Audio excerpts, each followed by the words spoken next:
Hello, fight fans all across the country. It is Alec Carr coming to you solo. We got a quick show for you here this week. As we all know, it is fight day. We're coming to you a little bit later than normal. Some things popped up in our regular schedule, so we were not able to meet on Thursday, but we wanted to do a quick show for you anyway today. On fight day, it's super exciting fight night tonight. We got Johnny Walker versus Thiago Santos. I'm super excited to be talking about that. We got tons of headlines, fight announcements, all kinds of cool stuff happening around the UFC. So let's get into it right away. But first, you guys can follow me as always at AlecTVCar on Twitter for all my off the wall opinions about fights, about basketball, about football, about baseball, about sports in general, and just about life. When I always tell you guys, please at me. Please, that's why I'm here. That's why I talk about this. We like to do controversy, so please at me. You can also follow us at Fights on Rap. If you're not following us there, I don't know what you're doing here.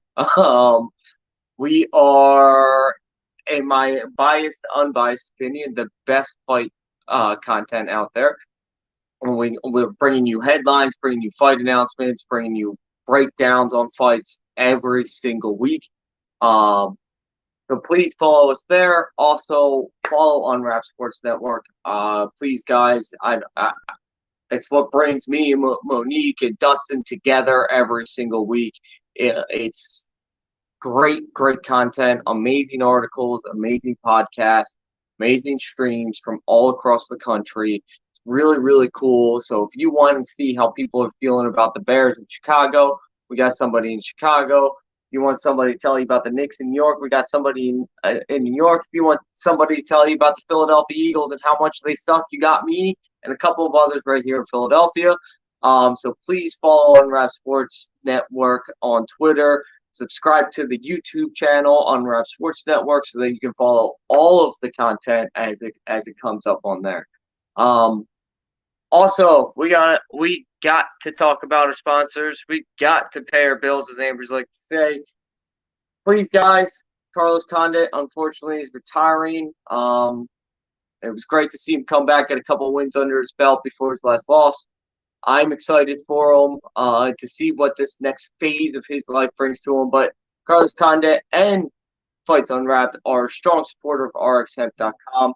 Please use RxHemp-USN to get 10% off your entire order. If you're feeling aches and pains from working out or just from getting old, like me, then please try out RX Hemp. It is a life changer. It will change the way you work out. It will change the way you feel after you work out. Again, that's RxHemp-USN to get 10% off your entire order.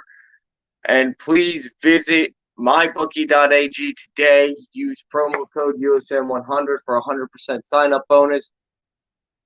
Guys, I can't stress enough, I'm not a gambler on the show. We all know that. But if you do gamble and you're not using mybookie.ag and you're not using the promo code to get a 100% sign-up bonus, I don't know what you're doing. These are huge fights coming up.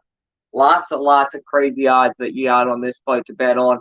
Please check it out. Use mybookie.ag for this fight card and win some money. All right, guys. So we're gonna get right into it. I'm gonna start off with some fight announcements that's got me super excited, and then we'll get into some more nitty gritty announcements, some headlines, some crazy stuff going on, as I stated earlier. But first, we're gonna talk about Rob Falk versus Jose Aldo. This fight, as everybody knows, we in this stream are huge Jose Aldo fans. We love him so much. We love that he's winning again. He's coming off 2 victories in a row. Actually 3 victories in a row, if I'm thinking correctly. Big wins for him, looking like the old Jose Aldo. I think he beats Rob Font pretty easily. I think it's another body on his count. I can't wait to see this fight. I know it's going to be good. We got 2 strikers going out and 2 counter fighters. This is going to be pretty much a boxing match. I'm pumped. It's going to be absolutely fun to watch these guys both throw precision strikes. But I think Aldo's the better fighter, the tougher fighter, and the smarter fighter than Rob Font. Nothing against Rob Font. You're really, really good, but Jose Aldo is one of the greatest of all times, and he is showing it again that he still got it. Can't wait to see this fight. Super excited for it. It looks like it's coming to us in December. No date as of yet, but definitely in December is what they're aiming for. So we'll be talking about it leading up into that month, but this fight has got us all absolutely excited. Then we got another fight announcement. We got Dominic Cruz versus Pedro Munoz. Again, not as exciting as Jose Aldo versus Rob Font, but a very, very exciting fight. One with big implications. Pedro Munoz looking to jump up those rankings with the win over Dominic Cruz, and Dominic Cruz looking to jump up the rankings back into contention with the win over Pedro Munoz. So you're going to definitely get the best of both of these guys. They both got something to prove if they want to make a run.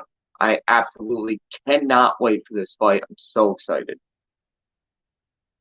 And then we got our last fight announcement. We got the most exciting one. We're saving best for last. We got Islam versus Dan Hooker. Just coming off a very impressive victory. This is a big fight. It's UFC 267. It is coming to us very shortly, believe it or not. Dan Hooker doing a quick turnaround on this fight as he just fought last weekend. The guy is an absolute monster. UFC 267 is October 30th. He's got a chip on his shoulder. He wants to get. When Dan Hooker was coming up, when he was young and beating all those guys, he was the guy that everybody thought was next in line to be champ. Islam is that guy right now. I have said over and over again, and will continue to say, he's the future champion of the lightweight division. This card's gonna be incredible. This is a Jan versus Glover card. This is the Peter Yan versus Corey Sandhagen, which is so exciting. Corey Sandhagen versus Peter Yan. Just quick thoughts on that. I can't wait for that fight. That is what should have been the championship fight. So it's very exciting that they're fighting for an interim belt. But I digress. Let's go back to what we're talking about. Dan Hooker, I give him all the props in the world for taking this fight on short notice.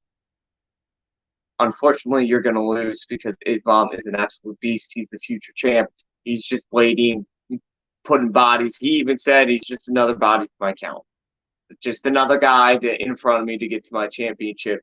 And that's exactly what he's going to do. He's going to beat Dan Hooker probably in the first or second round. Again, I love Dan Hooker. I love watching him fight, but he's very one-dimensional.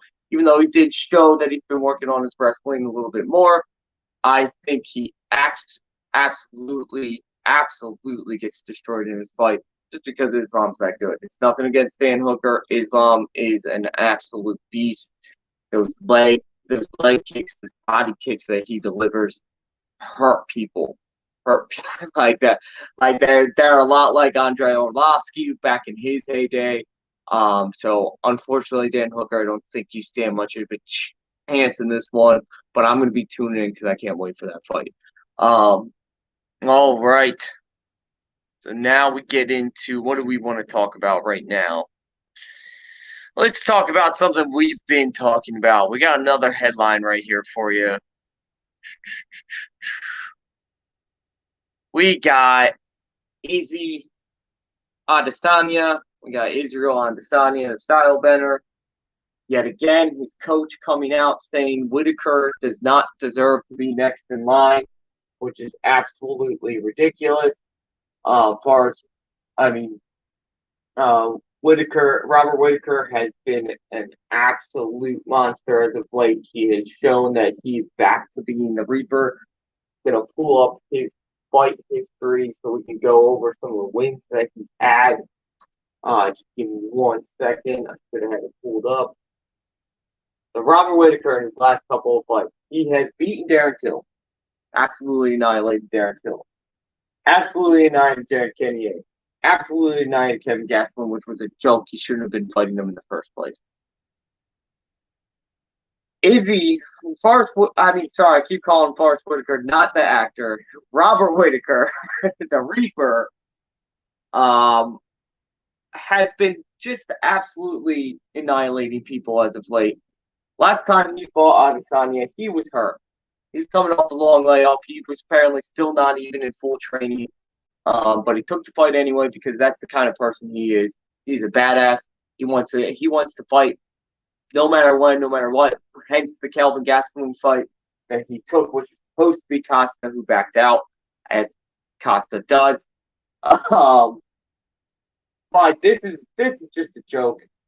Whittaker said a while ago that Adesanya doesn't want to fight him on full. Doesn't want to fight him when Whittaker's healthy, and I kind of brushed it aside as Whittaker's pissed off. He wants a shot at the title again. He deserves a shot at the title. I agree with him on all of that. Right? Israel Adesanya's coach comes out and doubles down on something he said earlier, saying Brunson is next, not Rob.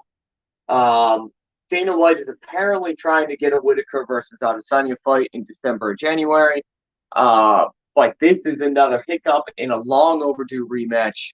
Should have happened right away. There was no reason why the Reaper had to wait his shot. Now we're talking about not just waiting a fight or two, he's waiting 3 fights, maybe more. It's insane. Izzy got exposed against Jan as somebody who can be wrestled. He is not invincible. Jan is much bigger than Izzy and was much bigger than Izzy in that fight because Izzy did not step up in weight. He stayed at the same, pretty much the same weight class, just fall up. Robert Whittaker is the most well-rounded fighter. Izzy Adesanya is the best fighter in the division. Robert Whittaker is the most well-rounded fighter in the division, meaning he can do everything. He can't strike as good as Izzy, but he can wrestle better than him. I really want this fight to happen, especially after the Jan fight, because I want to see what Whittaker can do. I want to see him at full strength. And it looks like Izzy wants nothing to do with him. So that tells me there's a little bit of fear. That he's a little scared, that he wants to fight Brunson because he knows he can absolutely annihilate Brunson in a striking match. Whereas Whittaker can feint those takedowns, go into striking, feint a takedown, go into striking, feint some strikes, go into takedowns, and pretty much go with the same game plan Jan did. I hope this fight happens. I think Izzy, I hate to say it because the guy doesn't run away from a fight, but it looks like he's starting to run. Looks like he's getting picky and choosy. I hope Dana White makes him fight Robert Whittaker. I don't think Brunson deserves the fight. I don't know why he would. I have no idea why. Whittaker's coming off an amazing win streak of three fights in a row since the Adesanya fight. And again, the first time they fought was after a long layoff. I hope this fight happens. I hope it happens in December. I'll be excited for it. But Izzy, just fight the man. If you're that good, prove it. All right. Now we're getting into, unfortunately, we got to talk about Jon Jones again. He was arrested after his fight was inducted into the Hall of Fame against Gus. Congratulations. It's well-deserved. The first fight was absolutely incredible. It should be in the Hall of Fame. It's one of the greatest fights of all time because it was one of the greatest fights of all time. There's still not full details out about what happened. He was arrested for damaging a police vehicle and domestic violence. His wife or girlfriend is saying that it was okay. He was angry and drunk. Jon Jones is saying he's got to stop drinking, and it was because he was an alcoholic, because he was drinking, that he acted more idiotically. This show has taken a strong stance on domestic violence before, and I will continue that. It is not acceptable. Dana White needs to say, Dana White saying that Vegas isn't good for Jon Jones, so he should just stay out of town, is absolutely disgusting. and kind of goes on par with how Dana White treats domestic violence. Instead of suspending the fighters, instead of fining fighters, instead of punishing fighters, they just kind of get a slap on the wrist and say, hey, don't do that, guy. It's getting rather annoying, to be honest with you. And we'll talk about Dana White and how much trouble he's headed into shortly after this headline. But this is just, I hope John Jones gets the help he needs. If you're an alcoholic or a drug addict, it does not excuse you from domestic violence. It is absolutely disgusting. He deserves to get arrested. It looks like his wife or girlfriend, I forget what it is, will not press charges. I don't know what to say about this one. I have been in support of John Jones in the past because I know he's a maniac. He's got some issues outside of fighting, but this is not okay. I'll never say that this is okay. The guy deserves to be punished. He deserves to go to jail. He deserves to not be able to fight for maybe another year. It's just a shame because he was finally starting to regain some support, because Dana's been dodging the heavyweight matchups with him. All I can say on this one is, John Jones, please go get some help. You need it. You have said you need it now. Your wife says you need it. Your family says you need it. Your brother says you need it. Chandler Jones, the Arizona Cardinals, please seek help. But this is just, enough's enough, Dana. You got to do something. Domestic violence cannot be a slap on the wrist. It's a serious issue plaguing this country. Please set an example, Dana, instead of, telling athletes it's okay because you're an athlete. So let's talk about Dana. Let's move on. Oh, no, we're going to talk about one more thing first. Like I said, we got lots of headlines. We got Henry Cejudo. This one, it's a little bit more fun to talk about. Henry Cejudo saying, dropping all gimmicks, dropping all personas, saying, cringe, the cringe master aside, Dana, I want to fight Volkanovski. Get me in the octagon with Volkanovski. Let me beat him. I'm better than him and everything. I love it. I was a huge fan of Cejudo coming up. He is the king of cringe. It's good for him to finally acknowledge that is a persona and that it's fake, it's not real, that he's just trying to get likes. I don't know. I think it's a weird way to do it, but whatever. It's working for him. The guy's making money hand over fist and hasn't fought in years. I love this fight. Any fight with Henry Cejudo coming back, whether it's Biggie or Moreno or Volkanovski, is a really good fight. I think Volkanovski should have to fight Holloway again first, which means Volkanovski's going to lose before he can fight Triple C. But I'm all for it, man. I love this. This is a huge card. This would propel this division into the fame and the glory that it deserves, because this division is very exciting. It is tough, the featherweight division. We're talking Max Holloway. Well, Alexander Volkanovski, Max Holloway, Brian Ortega, Yair Rodriguez, Korean Zombie. We got Giga Chikadze coming up. Bryce Mitchell, Sadiq Youssef, some of the younger fighters that makes this division so exciting. If you throw Triple C, Henry Cejudo in the middle of this, I'm all for it, man. I want the trilogy to happen, but I honestly don't know that I wouldn't be that angry if Dana White came out and announced that Henry Cejudo is fighting Volkanovski for the belt in January or whatever. I think it's a great idea. I think it's great for the sport. I think Cejudo wins that fight if it happens. He's just better.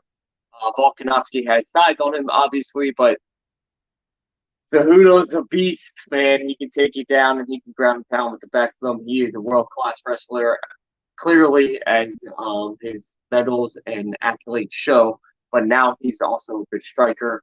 The guy's a monster, man. I would definitely pay to see this fight. I can't wait to see what happens. It looks like we're inching closer and closer to Henry Cejudo return, which makes me happy because the UFC is more fun with the Henry Cejudo in it. All right, moving on to the final headline before we get talking about our exciting fight card this week. Mark Hunt. Let's pull him up. Mark Hunt was an absolute beast in the UFC heavyweight division. He is an absolute beast right now. Still fighting away. He sued, to recap what we're talking about with Mark Hunt's lawsuit. He sued Dana White years ago after he lost to Brock Lesnar, saying that because Brock Lesnar tested positive for steroids immediately after the fight. So he sued the UFC, stating that the UFC officials and fight officials all knew that Brock Lesnar had tested hot before the fight. He said he had some inside info. The lawsuit got terminated. The judge threw it out. Mark Hunt appealed. No one was paying attention to it because it got thrown out the first time, but he won his appeal. Meaning that this lawsuit is going to be reconsidered, that the judge agreed that there is enough evidence to support that Dana White and the UFC officials knew that Brock Lesnar was testing positive for steroids before the fight. And this is what I was talking about. Dana White is doing more and more things that could get him in trouble.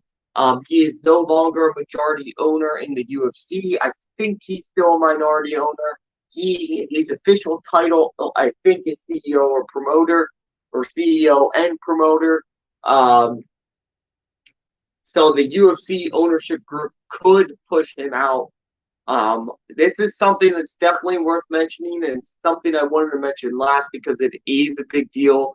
If the UFC and Dana White in particular knew that that Brock Lesnar tested positive and still let him fight, that is breaking all kinds of regulations and laws. The UFC would have to hold somebody accountable, somebody big. They couldn't just put in the matchmaker. It would have to be probably Dana White. He would have to be held accountable if this lawsuit goes forward and finds exactly what Mark Hunt is accusing them of. And just to be clear, the appeal court is to prove that Mark Hunt has sufficient evidence to reintroduce the lawsuit into court. It's not proving that the evidence is there. It's not proving that the UFC did know. It's just saying that there is substantial evidence to pursue this again. So then it goes up to a higher court. And this could be something that takes 5 to 10 years, just to be honest with you guys. But it is something to pay attention to because it could be dropped, appeal until it gets to the Supreme Court. Then we could see Mark Hunt use it versus the UFC in Supreme Court. Honestly, I think the UFC will try to settle. I think they've already tried to settle. Mark Hunt's told them kindly to fuck off, which is good for him because he should. Because this is a huge deal. I can't stress that enough. This would mean the end of Dana White's era in the UFC. It would have to. They would be forced to move on from Dana White because the ownership group's not going to hold themselves accountable. They have to hold somebody else accountable. And Dana White's the perfect figure. And he's the one that should be held accountable because he's the one in charge of the entire thing. The ownership group of the UFC is a silent ownership group. They take a step back and let Dana White run the whole show. They have nothing to do with drug tests. They have nothing to do with promotions. They have nothing to do with anything. They let Dana White handle that. So if Dana White knew that Brock Lesnar tested positive and still let him fall, God only knows how this could unravel and show that this is something that's happened over and over again. They would bring up Don Jones again. They would bring up other fighters that have tested positive. Even my beloved Dan Henderson, who tested positive for CRT. This could change the game for the UFC, and the UFC is not going to let it get to the Supreme Court. I think if the lawsuit continues for much longer, they'll just fire Dana White, admit his wrongdoing, and move on. This plus the Sugar Sean O'Malley situation plus everything else could be the beginning of the end of Dana White. It could be that fight fans would get a new promoter, get somebody in there that actually cares about the sport and not just his pocketbook. And it just came to me real quick, just bullshitting around. It would be so funny if Dana White disappeared and the UFC decided to hire Conor McGregor to take his place. I think that would be awesome. I think it would be only right. I think as a promoter, as somebody to run the UFC, Conor McGregor would be hell of a lot more entertaining than Dana White. Just an idea that just came to me. I can't wait to see what happens with this. I hope Mark Hunt gets his rightful dues, and I hope the UFC does the right thing too and gets rid of this guy, because Dana White's absolutely destroying the biggest promotion in the world. With that being said, let's move on. We got an amazing fight. We got a fight preview to talk about. It is not just fight week, guys. It is fight night. It is fight day. I am so excited for these fights today. We got all kinds of good ones. We even got my favorite fight, just so you guys know. I want to talk about this before we get into anything else. My favorite fight is on the undercard. We got Jamie Malarkey versus Devon Smith. That fight is two young guns going at each other, so please tune into that fight. If you're not planning on watching the undercard, just watch that fight. I promise you will see fireworks. I do not know who to pick. If I had to pick right now, I'm picking Smith. The guy's an absolute monster, but those guys are two futures of the UFC. Pay attention to them, because even though that's on an undercard, it is a huge fight for the future of the UFC. Can't wait for that one. All right, getting into the main card. We got, first up, Mike Breeden.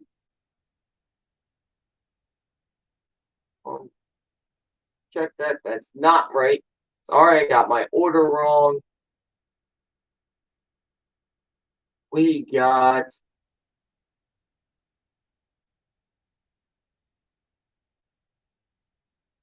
first fight is we got Alexander Hernandez versus Mike Breeden. No, I was right.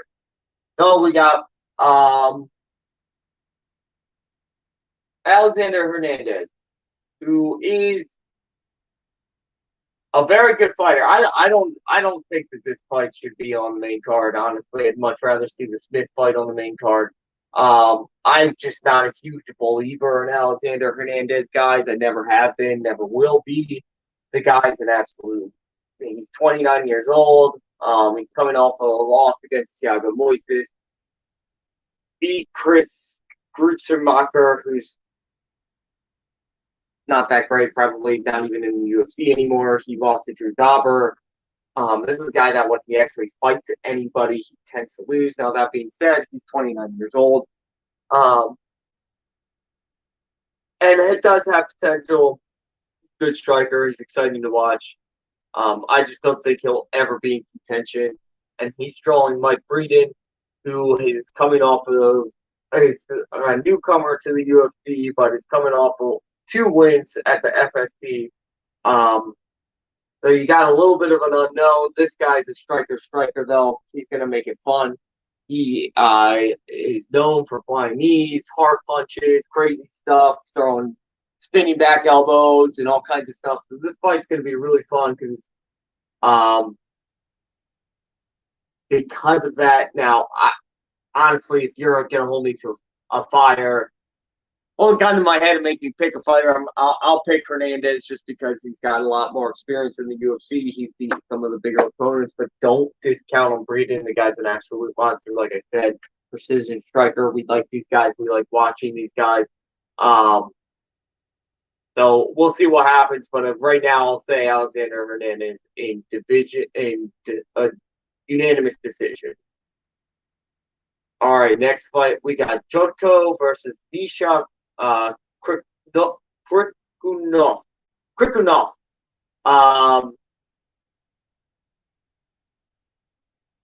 Again, this is another fight where it's a Vegas card. Krikunov is coming off of a loss against Ryan Spann, which is nothing against him. He beat Jimmy Crute, lost to Johnny Walker.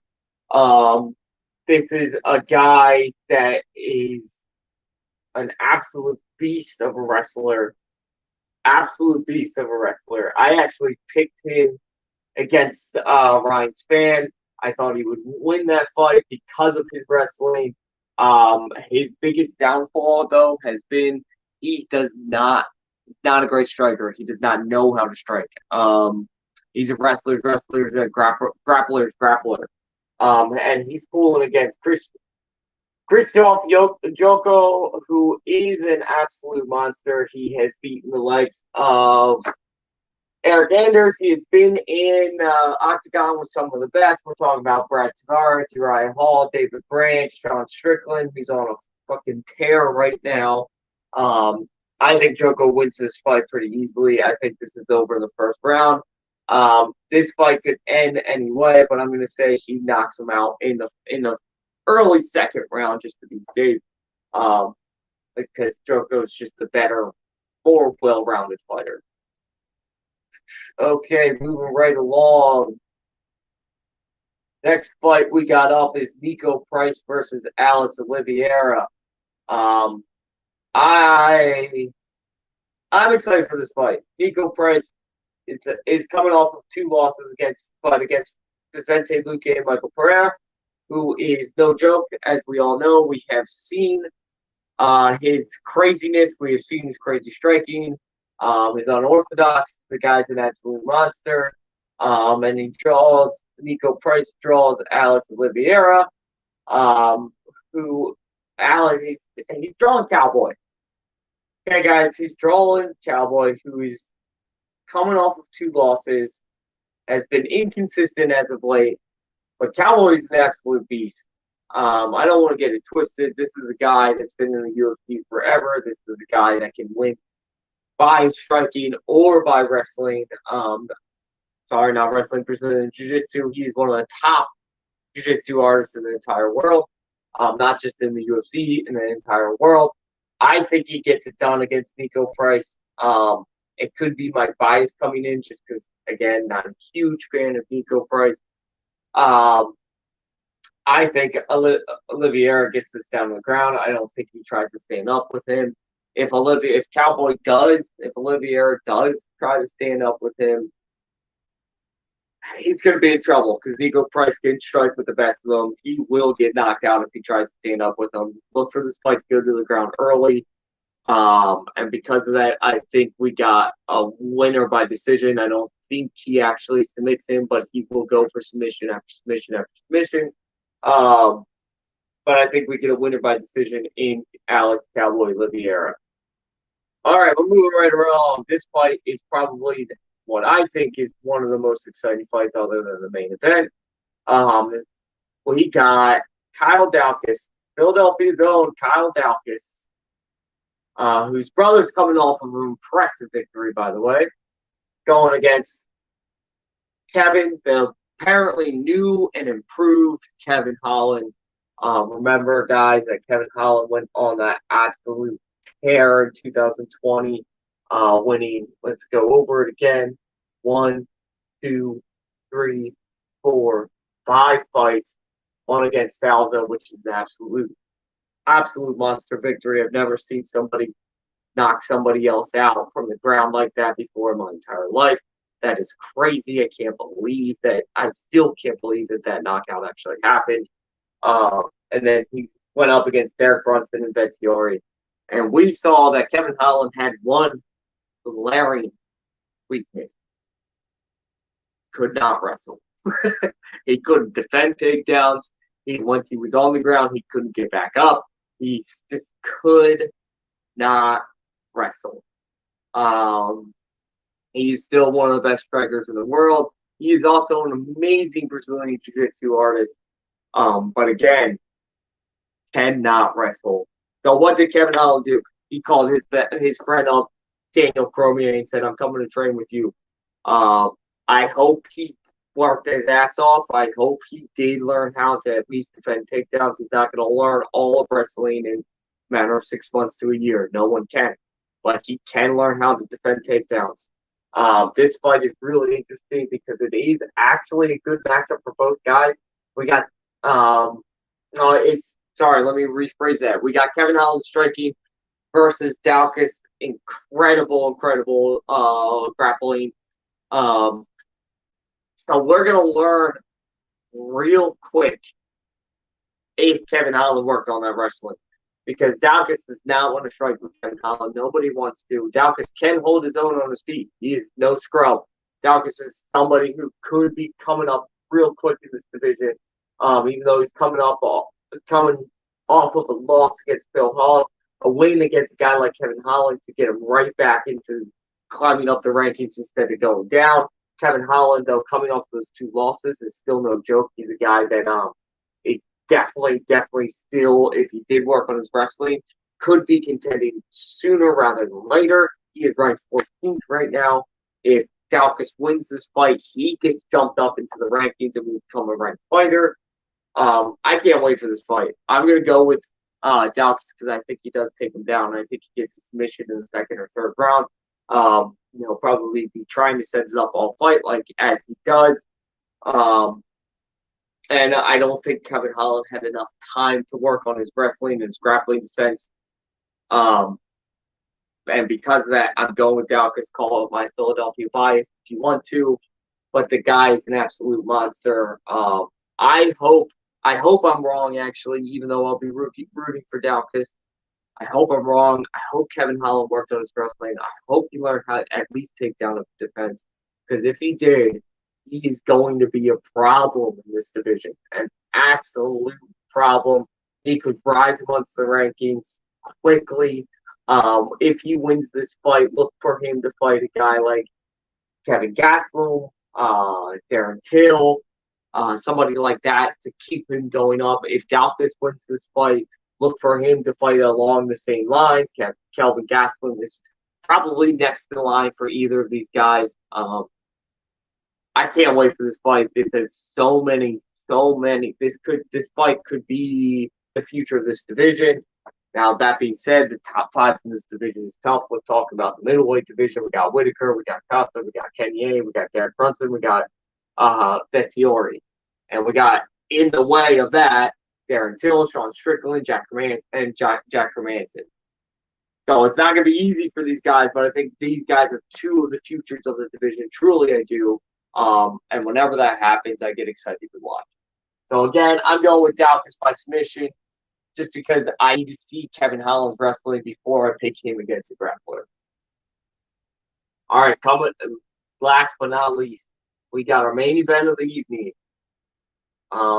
We got Thiago Santos, the Hammer, Mariana, going up against who was one of the next ones up. I'll call him the chosen one because everybody was on this guy early on. We got him fighting against Johnny Walker. Johnny Walker is coming off a huge victory against Ryan Spann, where he looked the best I think he's ever looked.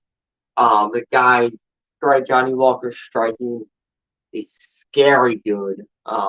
Scary good. But again, like Kevin Holland, this is a guy whose wrestling is not great. We got him. Well, we got 2 strikers going up against each other. We got Santos versus Johnny Walker. I'm excited for this fight. This fight's ended. Somebody's going to sleep. Someone's getting knocked out. This fight's not going past. I don't think this fight's going past the 3rd round. Because somebody is getting knocked out. Santos has a lot to prove. Coming off that loss, I don't count losses against John Jones, especially for him since he was so injured. Coming off a loss against Teixeira and Rocket, he needs a victory. He needs to prove to me he is who I said he was. I thought and still think that he has the potential to be an absolute beast in this division, an absolute monster in this division. Don't know if he can ever be champ, especially with Jan there, and we got Jiri there too.